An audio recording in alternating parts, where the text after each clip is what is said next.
Okay, we are on part B, chapter 2 of our transform method. Okay, this chapter deals with Fourier transform in the analog domain.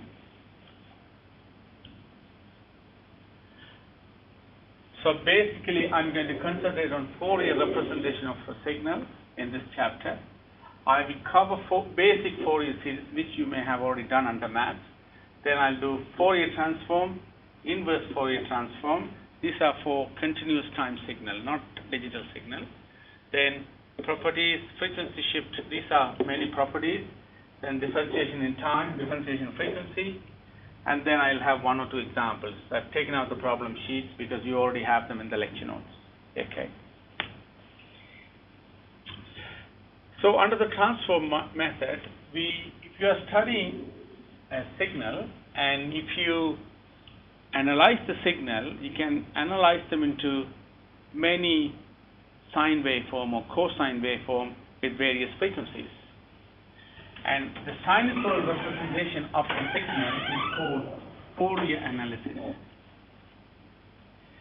Basically, if you have a signal, let me draw a signal.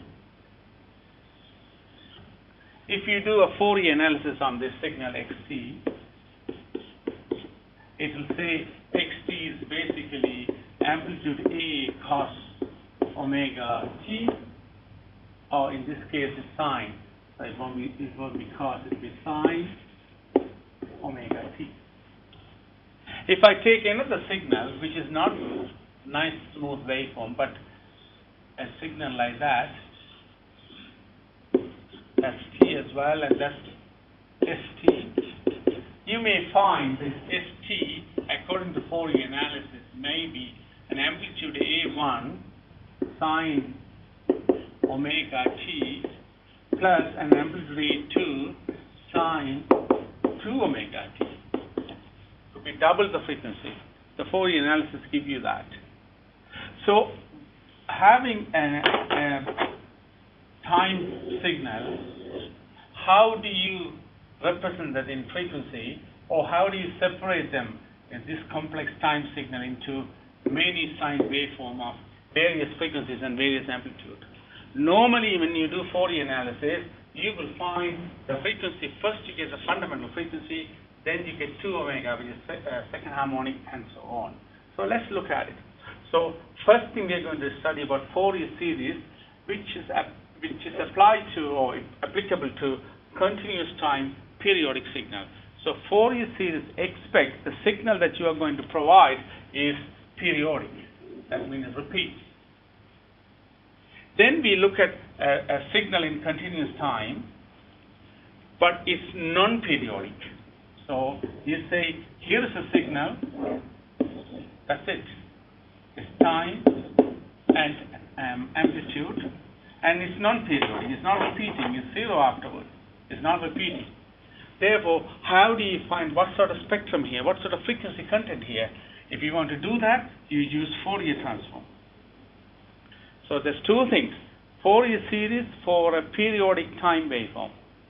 For Fourier transform is a non-periodic time waveform. So you must understand when to apply these and when to apply these. Look at the waveform. Is it periodic, or if the waveform is told that it's a periodic, then apply Fourier series. If it's a non-periodic signal, then apply Fourier transform.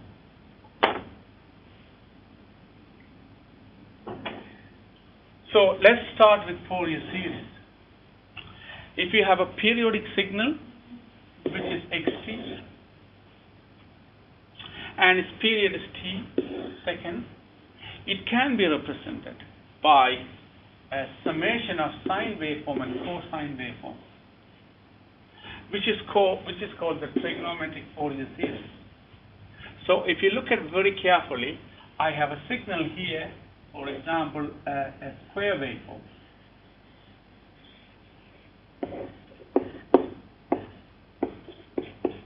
And it's periodic waveform, which has got a period of t. That repeats.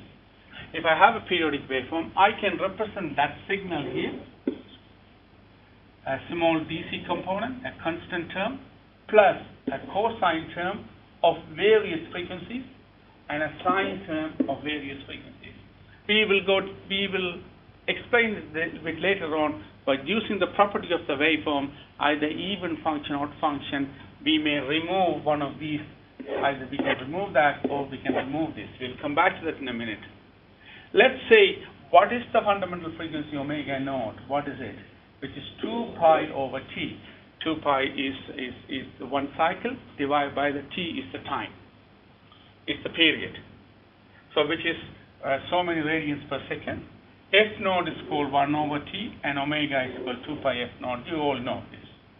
So what I'm saying is that I could actually, basically what I'm saying is that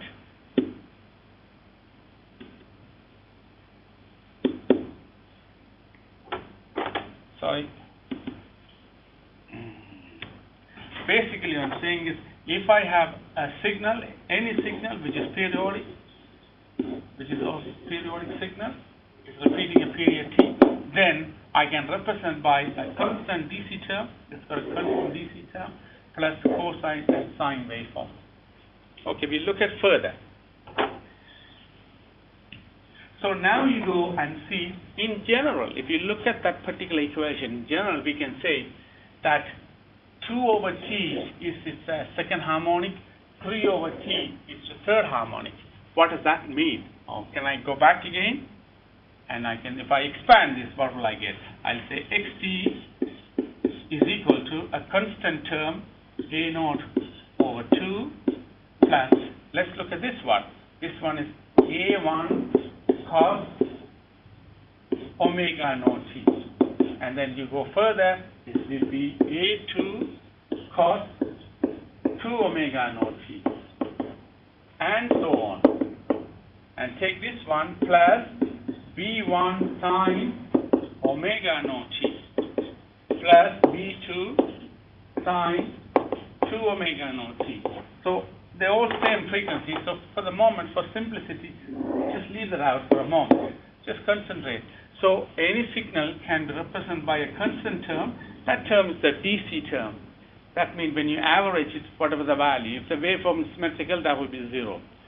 And a constant term plus an amplitude of a cosine waveform of fundamental frequency, and another amplitude multiplied by the cosine waveform of second harmonic, twice the fundamental frequency. So eventually you're going to say, here you go.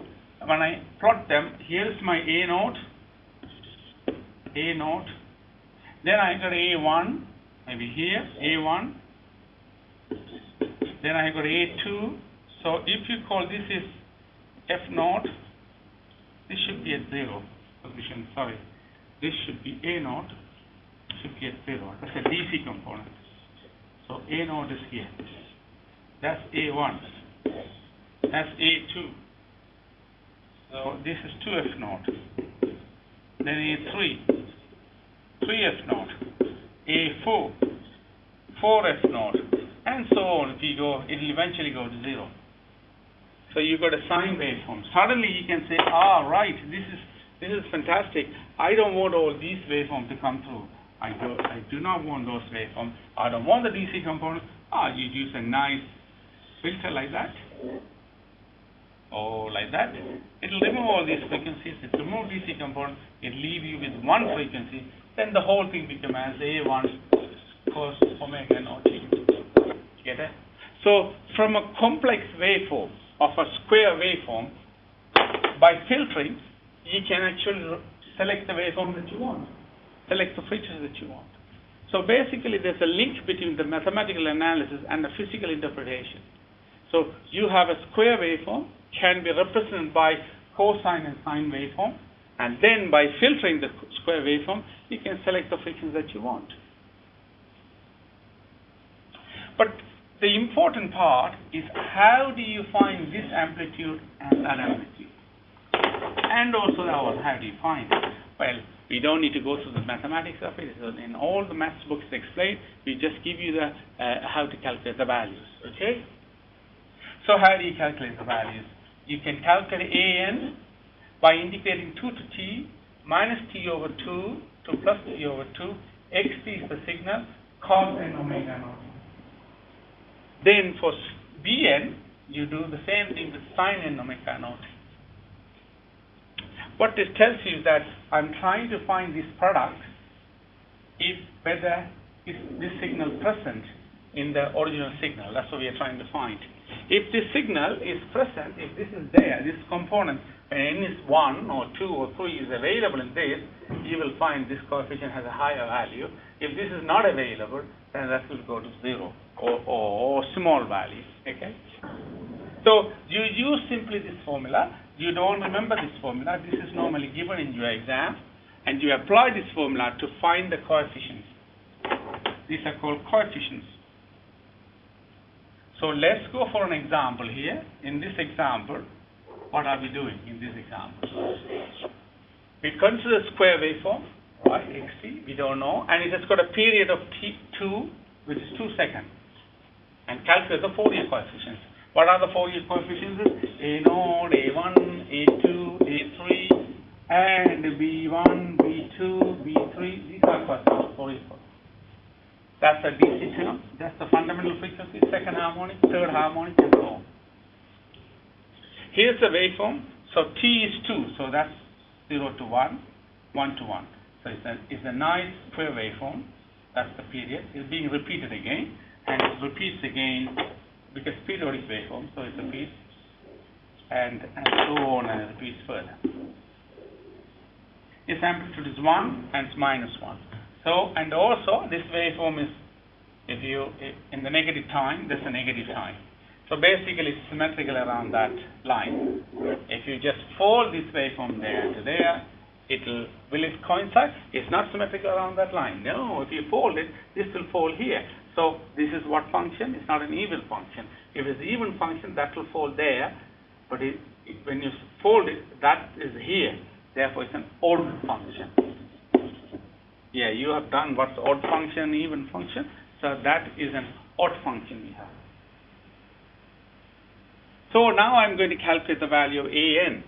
When I calculate the an, which is according to our formula 2 over t, 0 to t. Why? Let's go back to the formula. It says this is minus TO2 to plus TO2, or you can go 0 to t. They are both same, right?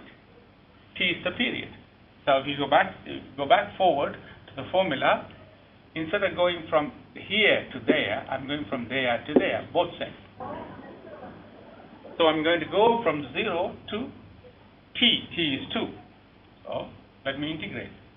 When I integrate, when I integrate from t is 2, integrate this is 2, 0 to 2 is our limit. You integrate this one, and when you integrate, you can't go for 0 to 2, you have to go 0 to 1. Why do you do that 0 to 1? Because there's a discontinuity. 0 to 1 is that, then 1 to 2 is this is a discontinuity. So you need to integrate that part first, then that part second. So when you do that in the next page, you will find that your integration goes from 0 to 1, split as one part, and then it goes 0 to minus 1. And you know this is plus 1, the values. You know that one is minus 1, the value. And if you integrate that together, you will find they will cancel out, and you'll get a value 0. So what that tells me is that an coefficients that you calculated are 0. An coefficients are 0 means you go back and say, what does that mean? Well, that 0 means no cosine term in your expansion. So if your waveform is odd symmetry, you have no an coefficient. So you can prove if it's even symmetry, then you will have no bn coefficient. So let's go back again. So I then wanted to show you the bn coefficient. So I calculate the b coefficient, same formula, but it's sign here. Just do keep calculating this integral. You know how to do it, yeah? It's very easy. So when you do the integral, you find it is 2 over n pi 1 cos n pi. If you're not sure about it, you can ask me. And that's your bn coefficient.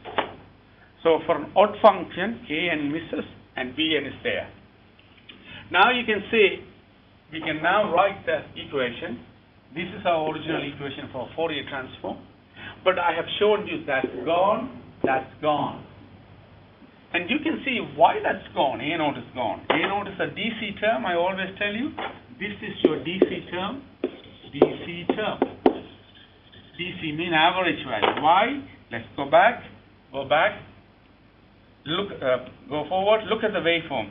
You see the area here and the area here is opposite, negative. So the average value is 0. When the average value is 0, means DC value is 0. DC value is 0 means at the frequency 0, the value is 0.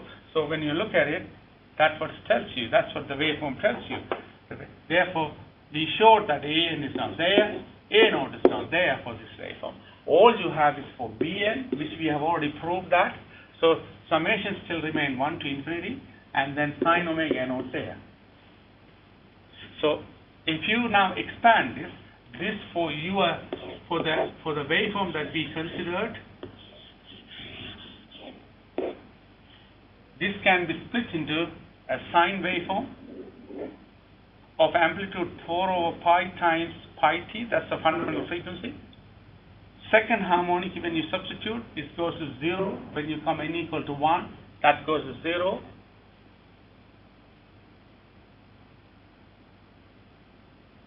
Sorry, n equal to 2, that goes to 0.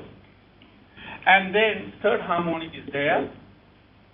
And the fourth harmonic goes to 0. That's 4 omega naught goes to 0. So first is, this is fundamental pi t. Then the second one, 2 pi t gone. 3 pi t is there. 4 pi t is gone. And 5 is there. So this particular waveform gives us a signal output when you decompose them into sine, fundamental, third harmonic, and a fifth harmonic. And also you can see this amplitude, 4 over pi. Fundamental is always high amplitude. And 4 over 3 pi, the third harmonic is down. And 4 over 5 pi, fifth harmonic is further down. So as you go on, its amplitude is down, down, down as you go along.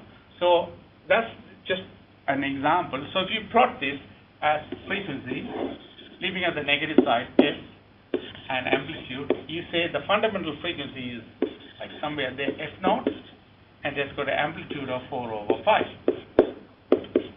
And then this is 3 F naught. So 2 F naught is 0. 3 F naught is here. That gives you 4 over 3 pi. And as you go along, 4 F naught 0, then you go 5 F naught. Its amplitude further down. So you can see, and you can see as you go along, the amplitude down, down, down, and eventually go to 0. So that's how the Fourier series works for when you try to analyze a square waveform.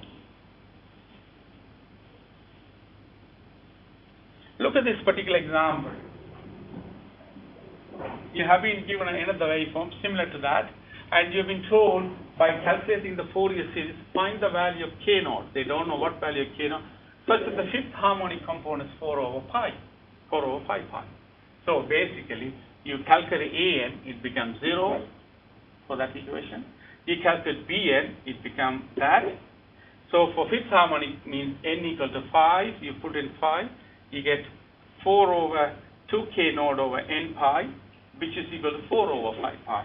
So 2k naught over n pi equal to 4 over 5 pi. And if you work this out, this is pi minus cos pi is minus 1, so that's 2. So it will work out to be k naught equal to 1. So this is a question where you can say you want to retain the fifth harmonic of this amplitude. How do you calculate k naught?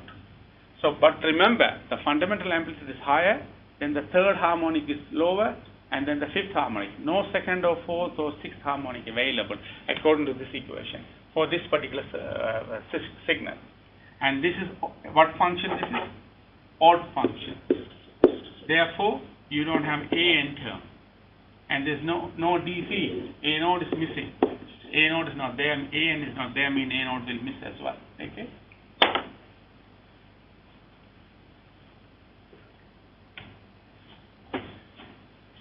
This is the same Fourier transform. You can evaluate using just complex number.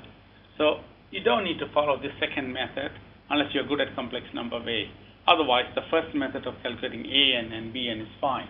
This one is all I'm going to do is I know cosine omega naught is this and sine omega naught is that. We have come across that many times before, and if you're not sure, you can ask us later. We can rewrite this equation as xt, which is our Fourier series, and we can rewrite such that, and where omega is 2 pi over t is the period, and we can calculate new coefficient alpha n, which is an minus jbn over 2, and alpha node is called a node over 2. So what you do is you now you write the whole thing in an exponential form. You said alpha n is your coefficient, it's a complex coefficient rather than real. I've combined those two, and I can write e to the j n omega naught t. This one can be written as e to the power j omega naught n t. But you can't when these are not equal. So that's why we have got this this one from here. We can work it out, and we can write this one. Once you are written, this contains an and bn. Now alpha n can be shown as alpha n equal to 1 over t, 0 to t rather than minus, both same, xt e to the minus j n omega t dt. So you calculate alpha n. Once you calculate alpha n, whatever you get here, you then equate the real part and the imaginary part, you get bn and an.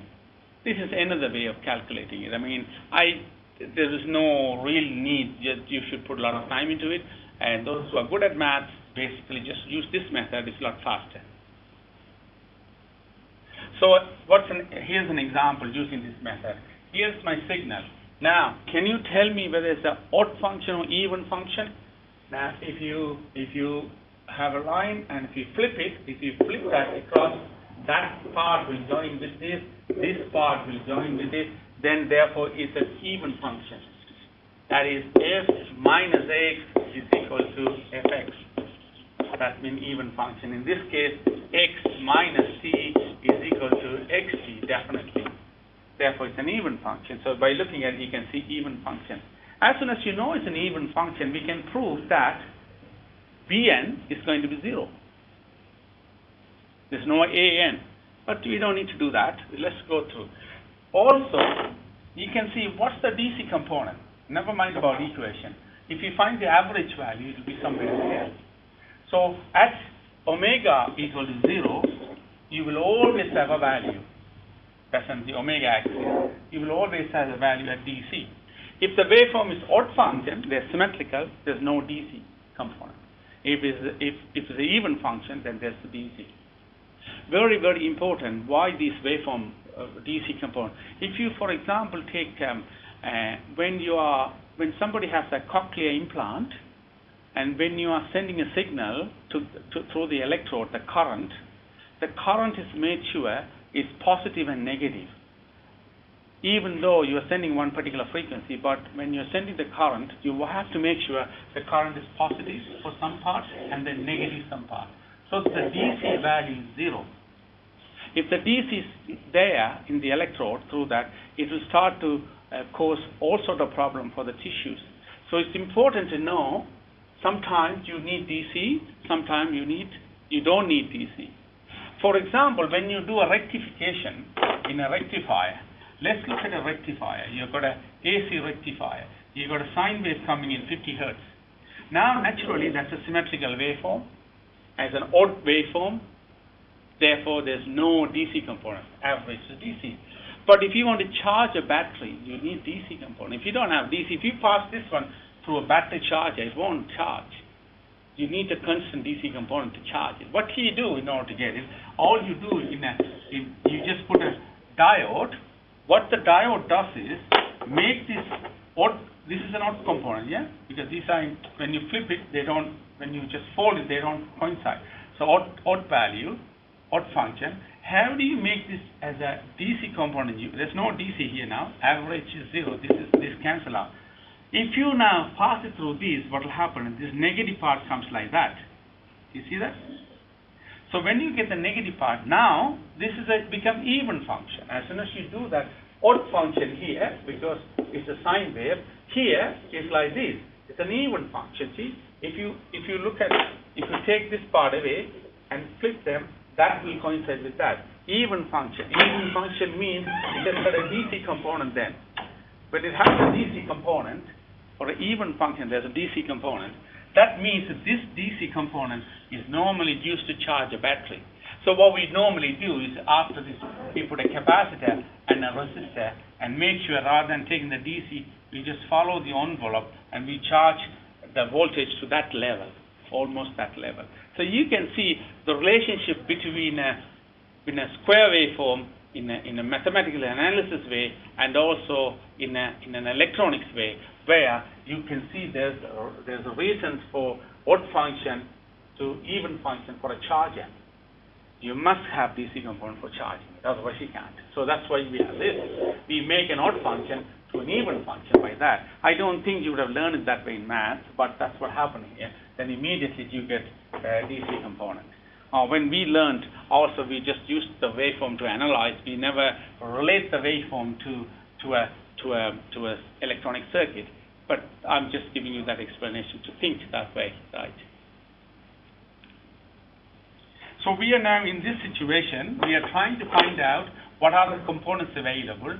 So we are going to indicate between minus tau O2 to plus tau O2. The period is T, or you can go from there to there as well. It doesn't matter. So let's go back. Evaluate the complex coefficients because we are using the second method. Those who don't want this method, you can skip the CD, skip this part. Now we evaluate alpha n, which is using this technique, and which works out to be that because xt is 1. Eventually, alpha n become real, you see. So imaginary part is gone. Bn is gone normally.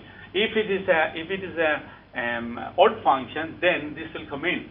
It's an even function, so you can see Bn is not there. There's no imaginary part in this coefficient. This is a real coefficient. Therefore, if you go back to alpha, here is your An. You find when I calculate the alpha n for that particular waveform, there's no negative imaginary part comes here. Therefore, this will be 0. Only you got An. So that's your real part. So you can see from the waveform when you get imaginary part or real part. Okay, when you analyze that, this become as a kind of this amplitude become as a sinc function. It's just shown to you. This is only specified at a particular frequency, and each frequency has an amplitude. So all this tells you that this amplitude is at DC. There's a DC. That's fundamental frequency, second harmonic, third harmonic, and so on, right? So you can do the same thing as the way I did before, but this is a quicker way of doing it if you're good at math. And I'm just then continuing that to show that you can use this property. They're symmetrical. If they're symmetrical, you can use that property as well, and if you work out, it becomes cosine only. So it is just reiterating the proof as I have done before, using complex analysis. So that's basically the Fourier series. You are given a square waveform or any type of waveform. Using this integral, calculate the Fourier coefficient An and Bn, or you could use the knowledge as well. Well, is it an odd function or even function? If it's an odd function, what happened? If it's an odd function, there's no DC component. That means An is gone to 0, Bn is available. If it's an even function, what happened?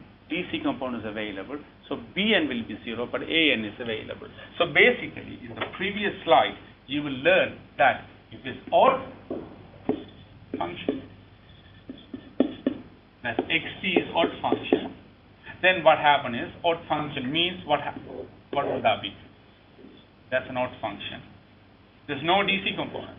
So therefore you can say An equals 0, Bn is available. You need to calculate. If you take another xt, which looks like, that's the even function. In that case, you have got a DC component.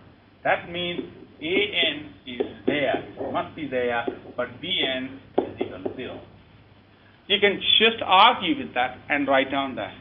If it is neither odd or no even, then you have to calculate An and Bn. And there are conditions like that as well. Then you will get all the sine waveform as well as the cosine amplitude. So there are functions which are odd, or neither odd nor even. But in 95% of your time, most of the time when you are doing analysis, Fourier analysis, you will find you will get an odd function or even function. If you do this under maths, and you will learn how to construct an even function, depends on the waveform. If you have got a waveform only on a partial part, then you can actually make it as odd or even as you like, the waveform. So don't need to worry about that. That brings you to the end of the Fourier series. That is, Fourier series means the waveform has to be periodic. Otherwise, you can't apply Fourier series. Now you're coming into a section where waveform is not periodic. So there is no periodicity available. Therefore, you apply Fourier transform in order to find. So basically, Fourier series is telling you a waveform consists of a DC component, a fundamental frequency, second harmonic, third harmonic, fourth harmonic, and so on. Or no DC component, still fundamental frequency, first harmonic, second harmonic. That's what the Fourier analysis tells you. Fourier transform tells you it has got a signal which is non-periodic. How do I find what sort of frequency content in the signal? So you use Fourier transform pair to evaluate. Fourier transform pair was developed many years ago, where x omega is the frequency response or Fourier transform. Given xt, which is a not periodic signal, multiply by e to the minus j omega t, and you evaluate this transfer function. So evaluate this function, you will get a frequency response which may be complex or may be real, depends. And if you are given this, how do you calculate xt? Xt equal to 1 over 2 pi minus infinity plus infinity x omega e to the j omega d omega. So make sure this equation that you are familiar with. You will be given this equation in an exam, but you need to know how to apply this equation as opposed to how to derive this equation.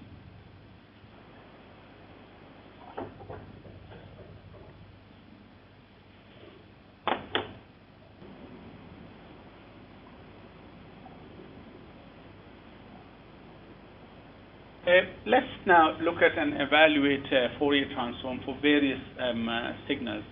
You can look at this particular signal and you can see that it's not periodic. So what sort of frequency content it has? Let's have a look. A is the amplitude, and it's going from minus tau O2 to plus tau O2. So Fourier transform, the signal according to Fourier transform definition, minus infinity to plus infinity. Xt is your signal. E to the j omega t, that's the frequency we are trying to find, dt. We know this is going to be, this is all zeros, therefore we go from minus tau O2 to plus tau O2, xt again, that. If you substitute xt equal to a and evaluate the integral, which you can do, you will end up as minus a over j omega e to the minus j omega to this. So that's basically, you just integrate this one. If you integrate this one, you get a times a is there, e to the power of minus j omega t divided by minus j omega. That's your integral. And then you substitute the limits. When you substitute the limits, that's what you get. Once you have got that, you know by looking at it, basically this, look at the sign. Because if you put the 2j, if you move the j here, underneath there, and multiply by 2 there and the 2 here, this will become 2j. And then once you've done that, if you move these two together here, you get sine waveforms. So if you look at the next line, you can show that x omega is a tau sine omega tau O2. So the frequency response is real, not imaginary frequency response, and it follows a sinc function. So any point you take, that's your amplitude frequency. And at that point, it's 2 pi over tau. That's where the frequency amplitude is 0. So this particular frequency, 2 pi over tau, is missing. It's not there. And never mind about this part. 4 pi over tau is also missing. All the other frequencies you have. This signal has got a DC component as well. So every frequency it has got, except this frequency. So that's how The Fourier transform is continuous function, frequency, and mod x omega, and its modulus of that, represent the distribution of the amplitude with frequency. Now, I didn't put mod here because then this will become positive. I just plotted exactly that one here in this case.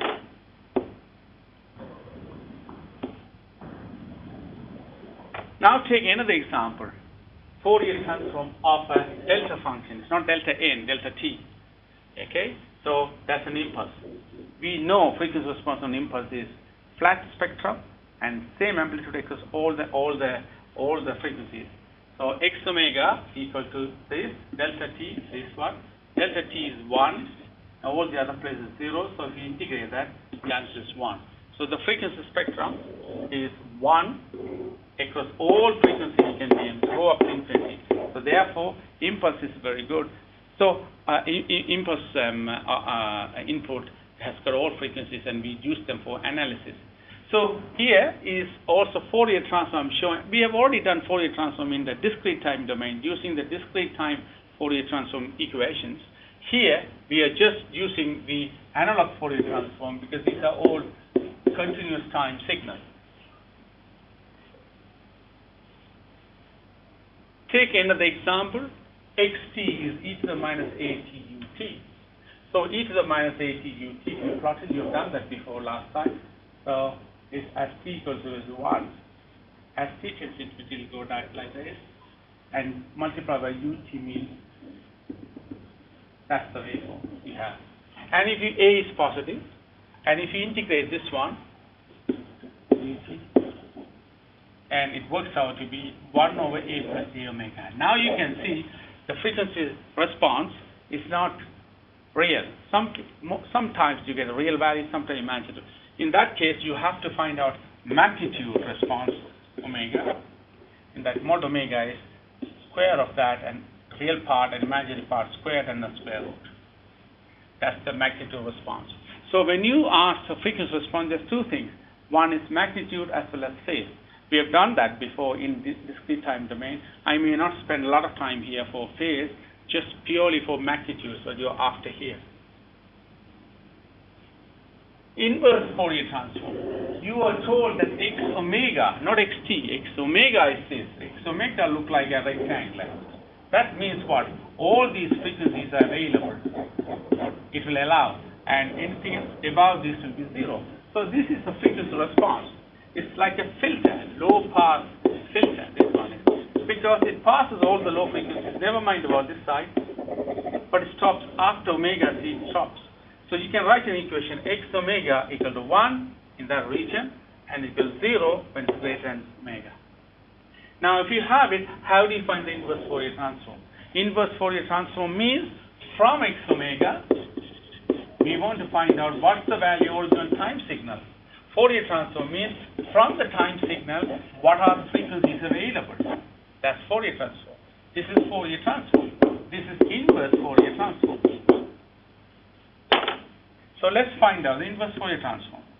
When you go to the next page, you see when you do the integration, what I showed you there, x omega goes from minus omega c to plus omega c.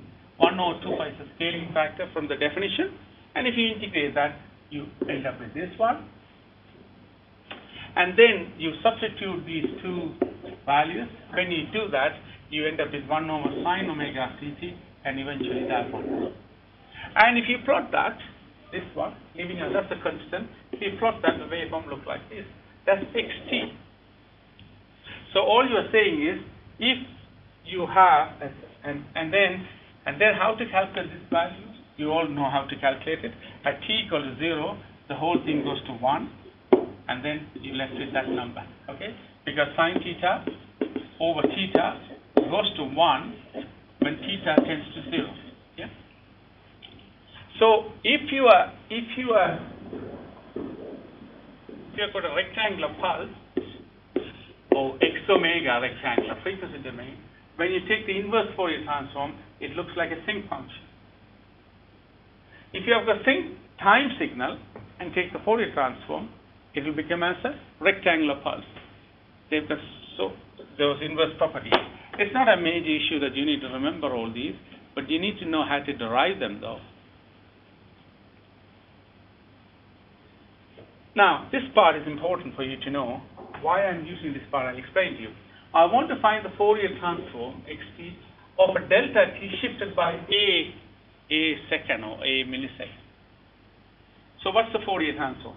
Right, is equal to that multiplied by that. We all know this is only valid at t equal to a, otherwise it's 0. So if you evaluate, you get e to the j omega a.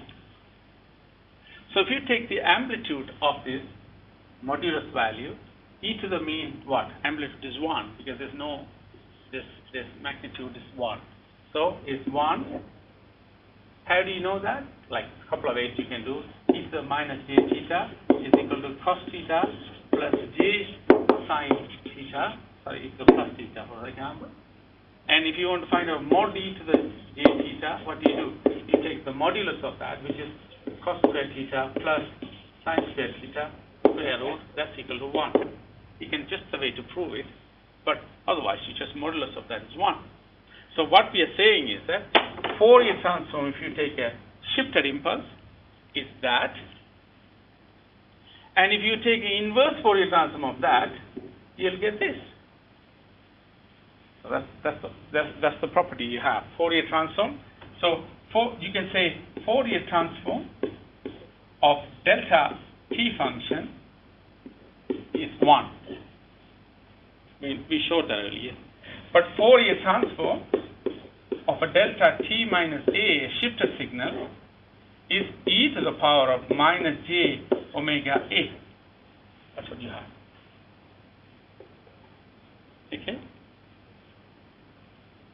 So remember, you take Fourier transform of this delta t minus a, and if you take Fourier transform of that, you get e to the minus j omega a. If you start from here and take inverse Fourier transform, you get that back. You all wonder, where are we using all these calculations? These are just basic properties and basic manipulation. Where do we use them? There are places we will use them. So I've shown you that. I'm just rewriting this. So without running through every part of the mathematics here for you, that you can see now, this is known. This is inverse Fourier transform of e to the j omega will give you delta t minus a. So I can now take the 2 pi and multiply by here, and I can say integral of that is 2 pi delta minus t a.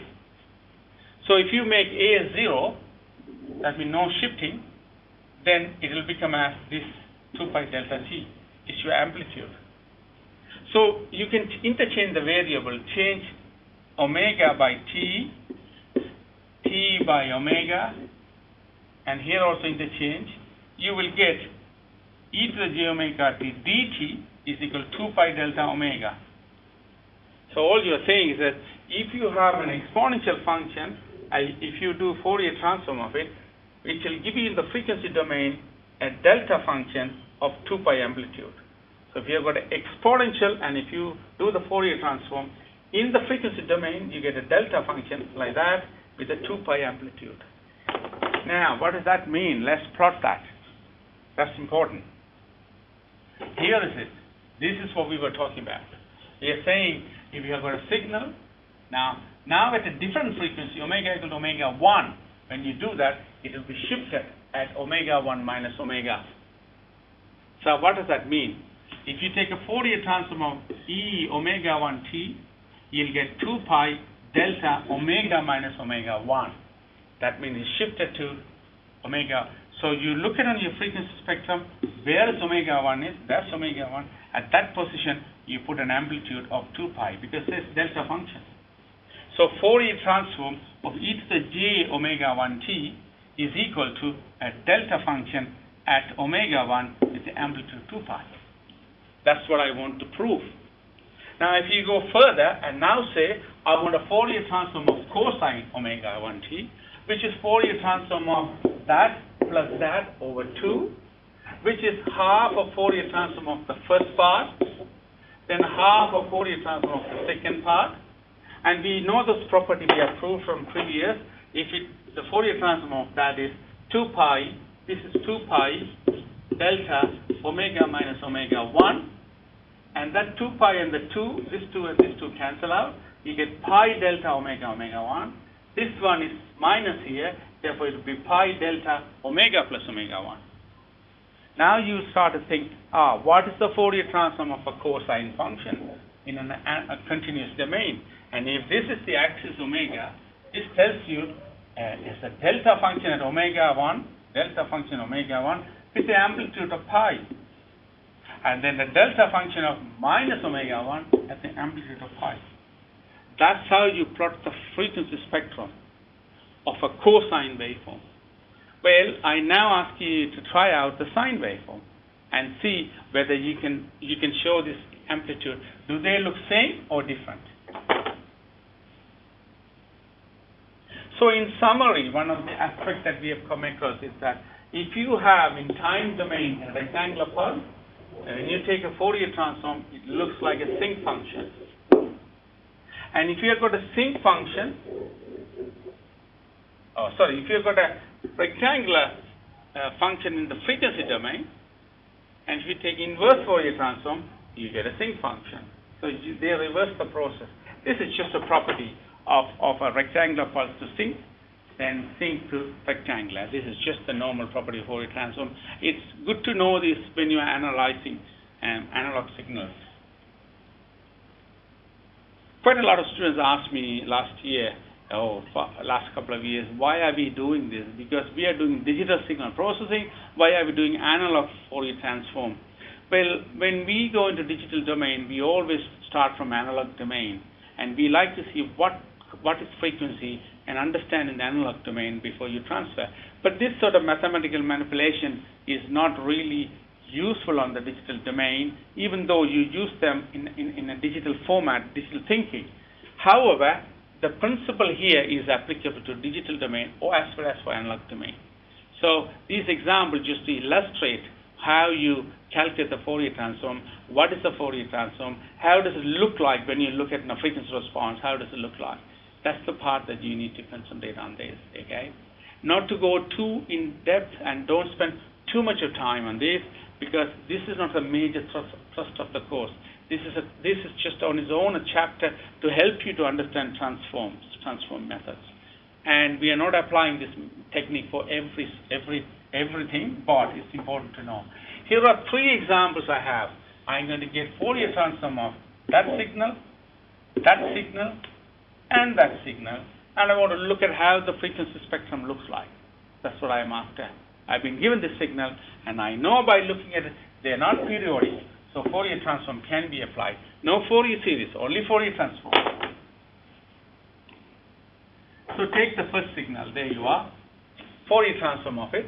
Because you could do t minus 1, so the signal starts from here, your limit, this is this one. Then your integral can go from 1 to infinity, because this is all zeros. And you integrate that, you get your frequency response as complex.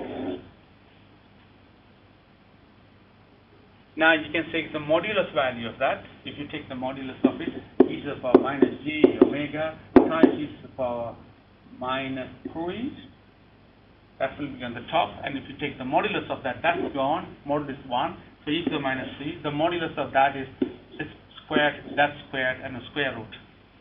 And if you want the phase, you can take the phase from here, you calculate the phase, and you can work out as minus omega, that's coming from here. From here it is tan inverse 3 over 3. And if you plot this frequency response, and it looks like this one, that's all it does. So it tells you up to 10, well, after that it's probably decay, but you're not worried about it. And you say it's a low pass filter, passes the low frequency and suppresses the high frequency. So it's a low pass filter in this particular case. But it's an analog signal here. Take the second signal. Second signal is this. That means this, whatever here, this one is, that one is repeated here. It's a symmetrical signal, this one. You put in any value, positive value or negative value, they will be same values. If it is positive, it will be that value. or if you put negative because of the absolute, that will be same. Now if you take the Fourier transform of that, you split them into two, minus infinity to 0, 0 to infinity, two sections, two different graphs. This is e to the t graph, this is e to the minus t graph.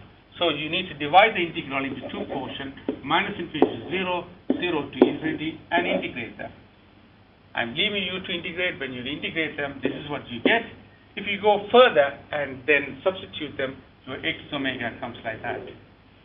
And you can see there's no imaginary part in here.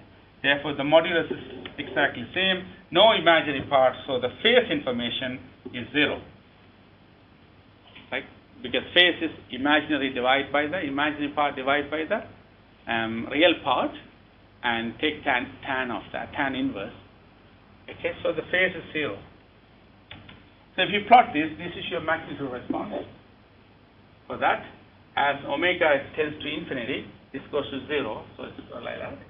But if you look at the phase, is 0, so anywhere the phase value is 0. So 0 phase is a good thing to have. That means there's no phase shift. So the last question then on this one is this equation t e to the minus t, and if you take Fourier transform of that, and if you don't know how to integrate this, not to worry, but most of them should know. You can do them by parts. This one you can do by parts. You get that one. That's your Fourier transform. If you take the modulus value of it as that, if you take the phase value of that, and if you plot them, that's your magnitude response. That's your phase response. Simple cases. You don't need to do for complex cases, but you want to know if you've got an analog signal, find out what frequency content available. So if you are asked in this case, I would say, here's my analog time signal. These are the frequencies available. That means it's a low-pass filter, and its phase is, if I look at it, at DC the phase is there 0, and when you have positive frequency, the phase value decreases and eventually goes to 0. So it gives you different phase at different frequencies. Now we can come back and look at another time signal below. Determine the time domain signal corresponding to the Fourier transform. Earlier, you were given xt and you were asked to find x omega. That's what you had. Now you're saying you've been given x omega, here you go, and you've been asked to find out xt. You have to find out what is xt here. So inverse Fourier transform. And in the third case, you have been given the magnitude as well as the phase. You have been both. In this case, it's just only the magnitude is 0 actually. The phase is actually 0. So let's start with the first one. In this, let's take this one just to make sure the equation that satisfies those two is e to the j2 omega. If you work out the magnitude this, it will be 1. If you work out the phase, will be minus 2 omega is the phase. We have done that in digital, when you calculate the phase for the digital signals. So this, if you are given these two, you should combine with an equation and then do the work, do the inverse transform. So can we move on and to that question? Here is your analog signal or frequency response given. What would be, if you take inverse Fourier transform, what would be the signal? 1 over 2 pi is that one. And see here, if you integrate that, you will get this one. And if you work out, you get a signal. Remember, because you selected an arbitrary phase, arbitrary magnitude, when you do inverse transform, the signal is complex. So if you start with a real signal and do a Fourier transform, and then take the inverse Fourier transform, you'll get the real signal. If you start with a complex signal, time signal, take a Fourier transform, and come back inverse, you get the complex as well. But in this case, we did not know anything about this. So we wanted to find out what signal will produce. This is frequency domain. What's time domain signal is, and comes as complex signal. Let's take another example. X omega is that's given. We take inverse Fourier transform of it and work through the inverse this particular two integrals, which I leave it to you to do it, and it end up as a real signal. So these two examples just demonstrate how to get the inverse Fourier transform. Here's the third one that we had. Remember, we represented the signal, the phase and the magnitude were given as, you got a magnitude here, and you were given a phase like that in that question. So I said this signal x omega can be written as e to the power minus j 2 omega we had. And by integrating this and working it out, it ended up as a sine theta or theta function, a sinc function here for the signal what was given. So you can see, given the frequency response and the phase response, you can actually get your signals back, which is a time signal. This is time signal. This is time signal. So you were given x omega, given, and from x omega you get inverse Fourier transform u2, you got xt.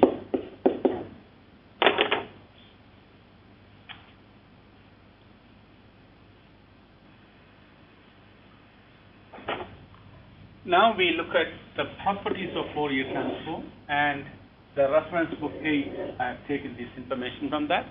You can have a look at that as well. So the first property of Fourier transform is frequency shifting property. You do not need to remember this property, but you need to know how to apply, because the property will be given to you in an exam situation. If you have a signal xt, and if you multiply by a complex signal or complex function, then when you take the Fourier transform, what happens is, if the xt have a Fourier transform of f x omega, find the x omega and shift the x omega by k. That's all you have to do. So Fourier transform of this means Fourier transform of xt first and shift that by k will give you the Fourier transform of the composite. Now we'll use that property and look at here. Here's a signal yt, which is e to the j10t, and you have been asked to find the Fourier transform. So what you do, you start with a simple signal. Say that's the signal, which is a square waveform that you have, and take the Fourier transform of that. We know for a simple rectangular Fourier transform is this. We know that. So we have that ready. Now you go shifting property. What do you want to find out according to us? We want e to the jkt, right? Or e to the j10t. That's what Fourier transform we want. So you say e to the j10t is multiply by xt. It's the way we do. Xt is 1. Have a look here. Xt is 1. So it doesn't affect. That will be equal to x omega by shifted by 10 according to the property. So all we do is take x omega, which is here, and shift omega by omega minus 10. So your yt, which is e to the j10t, the Fourier transform of that is this one shifted by 10. That means go here, wherever omega replaced by omega minus 10, here omega minus 10. So that's what you get. So you start in this particular shifting property, you start with the function that you already know, the Fourier transform of it, and then you just use the shifting property. Very, very simple to look at this one. This one you need to prove, or you will be given. Most of the time you this is a signal processing transform question you have to prove, and in most of the analogs you are given, sometimes you will be asked to prove. Very simple to prove, so it's not a big issue. Take another time shifting property. If you shift the signal in time by t naught, if you take the shifted signal, so I have got a sine wave starting here, I shift the sine wave by t naught and start from here. This is t naught, that distance is t naught. If I do that, when you take the Fourier transform, what happens is, this is called phase change, you can see, and this is called phase change as well. So what happens is, when you do that, your original frequency response is there, and you introduce a phase, which is minus omega t naught is your phase. That's what happened, which is right, because the difference between these are phase change. That phase change will happen on that frequency. So let's take an example here. Here is my original signal xt, and I'm going to shift the signal by t, like minus t naught. When I do that, this comes here, and this one goes there. So my new signal is same amplitude, but is 2t is pulse width. That's what happened there. Now if I take Fourier transform of this, what happens? So you take Fourier transform of x omega first, which is the Fourier transform of that, and multiply by this. So let's go there. I know Fourier transform of x omega is that, we already know that, and that has to be now multiplied by e to the minus j omega t in order for me to get the Fourier transform of this. So go back again. If you want to get a Fourier transform of that signal, you start with Fourier transform of xt, the known one, and that gives you that, and take the frequency spectrum and multiply by e to the minus j omega t naught. That's the answer. So the idea is a signal shifted in time is pushing this way. That's equal to Fourier transform of that is exactly same as take the Fourier transform of this and multiply by that value. So that's exactly what I've done. Next page. Fourier transform of rectangular pulse multiplied by that. So this time shifting property is good to use by.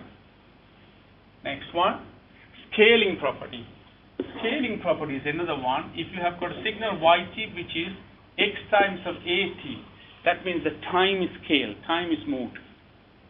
And the Fourier transform, if you take of that, is become x omega over a and modulus of a.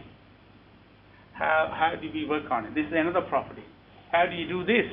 Right, start here signal xt, rectangular pulse, that's the pulse. Now I want to scale it.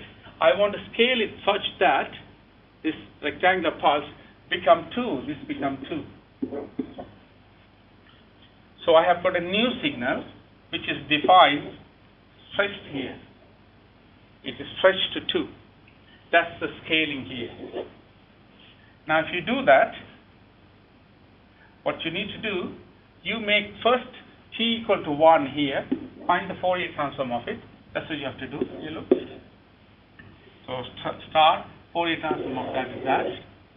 And if you're going to stretch it, if you're going to stretch it, xt become xt over, stretching means whatever the factors, t over 2. If you're compressing it to half, then it will be x 2t. So compression is 2t, then expansion is compression is 2t, expansion is t over 2. Remember that. So you go back here in your diagram, your yt is taking xt and expanding it, right? That means your scaling property says a is half. That means yt, which is this, equal to y omega, which is 1 over a, which is half, x omega over a. You already know what x omega is. You substitute wherever omega, you go 2 omega. So your new result is 2 times of 2 over 2 omega times of that. So that's your Fourier transform. Now how do you simplify? Go back here. All you need to do is, if you have got a signal which is time-wise changed, that is stretched or compressed here. Compressed, this is the original signal, this is stretched. If you do that, what you do, first take just the original signal xt, take a equal to 1, get xt, find the Fourier transform of that first, and wherever omega replaced by a, 1 over divided by a, you get your Fourier transform of your new signal xat. Do you understand?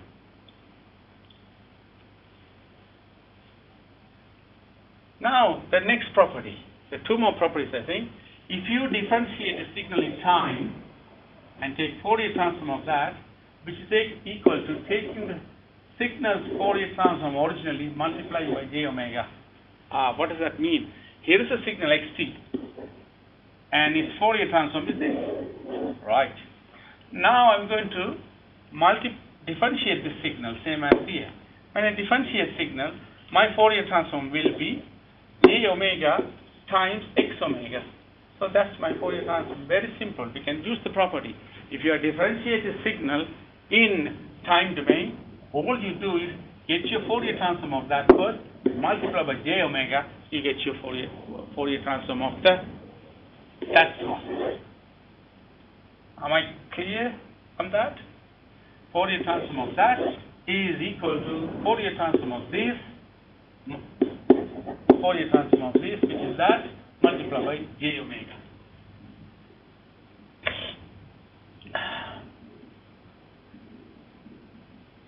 Let's verify this results by differentiating and finding Fourier transform directly. You differentiate this signal, you get that. You take the Fourier transform without property, you just take the Fourier transform of individual, you get that, plus that. When you add them, you get this. This is just simplest way of doing differentiation and then doing Fourier transform. Or you apply the property and also you get the same answer. You apply the property, you get the same answer, or you differentiate, you get the same answer. The last part of property is differentiation in frequency. If you are multiplying your signal in time domain by minus jt, then the Fourier transform means you find the frequency response of x omega first and differentiate that, you get the Fourier transform. So that's the end of the property. So differentiation in frequency corresponds to multiplication in time by jt. So I'm going to take a couple of examples to show you this. Here's an example, Fourier transform pair is given, and you've been asked to find out the Fourier transform of yt. We know that if you have two rectangular pulses, if you convolve the two rectangular pulses, we've got two pulses and convolve them, you get a triangle. You know that. So what you do is, to get this, you convolve this one, convolution xt, which is Fourier transform of these two, or that, is equal to convolution become multiplication, x omega multiplied by x omega. So y omega is x omega multiplied by x omega. We were given x omega already that. So that's my answer. Very simple answer. So you must identify and write convolution. So convolution, if this is 1, this is minus 1, this is 1. Two rectangular pulses, when you convolve them, you get a triangle with amplitude 2. Why don't you try this in MATLAB using conv command, and see whether you get triangle. And basically, all we are saying is, right, we want the Fourier transform of this. We are saying, no, we are going to use this property. We are going to take that one first, and we are going to convolve that to get that. We got that. So Fourier transform of that is equal to Fourier transform of this one multiplied by Fourier transform of that one. So that, and we know already x omega is that. Substitute that. Okay. The last example I want to explain to you. The last example is here. Here's an example where you have been given Dn, a time signal, which is Na to the n. Now, this particular example is not in continuous time domain. This is discrete time domain.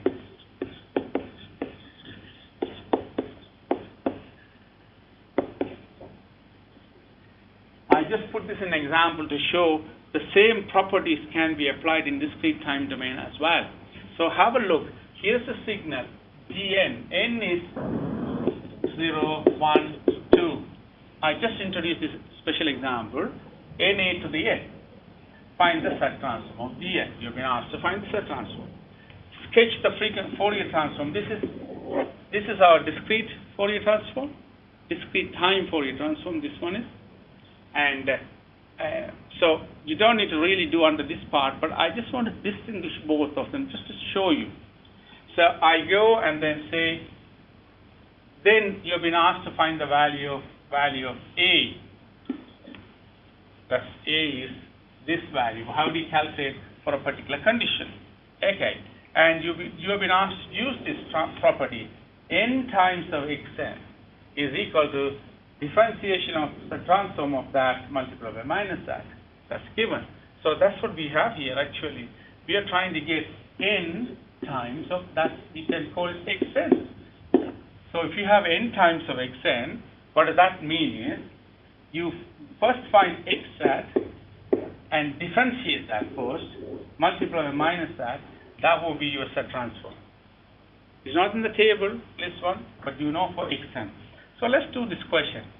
So I said xn is an, I said xz is equal to this. This is already from my table, set transform table. I'm moving from Fourier transform to set transform, and basically just for this question only, yeah? This last question should not be here. It should be on the discrete time domain. But I just want to show you here, right? So you got that. Now we say you're going to differentiate this. Because according to this, I need to differentiate. So if I differentiate that, you use you basically differentiate, so you see quotient rule u and v. So v du dx minus u dv dx over v squared. U, so v u dash minus u v dash over v squared. Yes, so if you do that, that's what you'll get. And if you work it out in this form, this is what you get. Now you're going to say, what is gz? Well, it says, here you go. This is, you want to get gn, this is gn. So gz is equal to, gz, what we're going to calculate, is equal to minus that dxz over dz, which is, this is xn. You find out for xz, v dz. So I have already evaluated that. That's our gz. That's your first part. Find the transform. So you go back. Here is your gz. You've done that. Differentiated and you show. The next part, find out g theta. So that's equal to the j theta. You substitute that. You get g theta. And if you want to plot that, it looks like this. It's kind of a low pass filter. And the third part, it says, if g theta is 0, you have theta equals 0, you have to calculate. G theta equal pi, substitute them into a gz. How do you calculate g theta? You go to gz, we have gz already calculated. Substitute z equal to e to the j theta. You get this one. You get this one at pi. And according to the equation, if you go back here,